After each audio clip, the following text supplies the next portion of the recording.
The second word, let's talk about courage.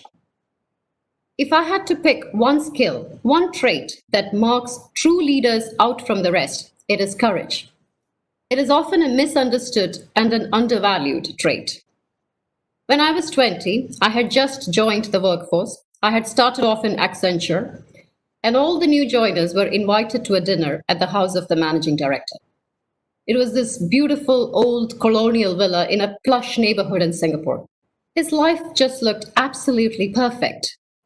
Every day from my tiny open cubicle, I could see him walk briskly to his corner office, and through the glass windows, I could see people come in and out for meetings. What he seemed to do was talk all day long. I was curious then, what made him the leader of this organization? Why him and not anyone else? To be fair, I still don't know what made him the leader. But what I do know now is what makes anyone a leader. And what is it that really matters when you are a leader?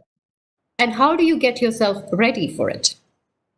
When you're leading a large organization, about 30 to 40% of your time is done conducting business as usual.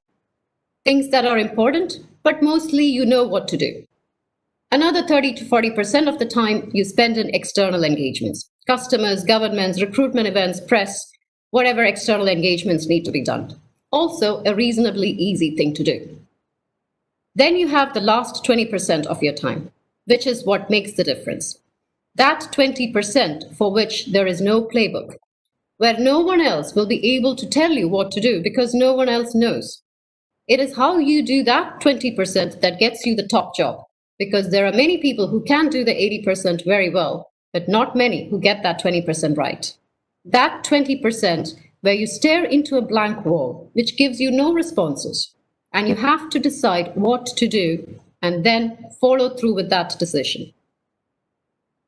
Let's say in a few years from now, you run a small or medium-sized business. The economy has just crashed. Your customers have disappeared, and you have employees on payroll, and no way that your cash flow can support the next salary payout. Or you run a division of a large organization, and the headquarters has just told you about a reorganization which will result in huge job losses. Or you have just reviewed a report that shows the carbon footprint of your operations. And it dawns on you that every dollar of profit that you make comes at $10 cost to the environment, and you're literally contributing to the death of the planet. What do you do? This is where courage matters. When you face a tough question, you can ask everyone around you for their opinions. And you stay curious and you listen. But then it is on you to weigh the various options and weigh them against your personal values and the values of the organization that you represent. Decision-making is a skill in itself that most of you would learn in your MBA courses. But then the ability to do what is right, even when it is not, and especially when it is not the easy thing to do, that is what separates a true leader from everyone else. So you might ask, what is it that you could do when you're still studying or just starting out in your career? Hopefully, you're not facing major decisions that can impact the lives of thousands of people at this stage, but you can prepare for it. You can learn to be courageous, because courage is not born in a day. We are not born courageous or not courageous. Courage is something that you acquire over a series of decisions that you make every single day. Whenever you have the choice between doing the right thing and the easy thing, do you choose the right thing? And if you tell yourself, I don't face such choices, well, put yourself in those positions. Craft such opportunities. Let me take a little detour here from my 4 words to tell you a little bit about how I develop skills. Because ultimately my speech, as you will realize today, is about how you develop 4 critical skills.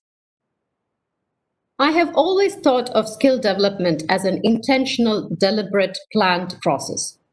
Think of each skill you want to acquire as a brick in a house that you are trying to build.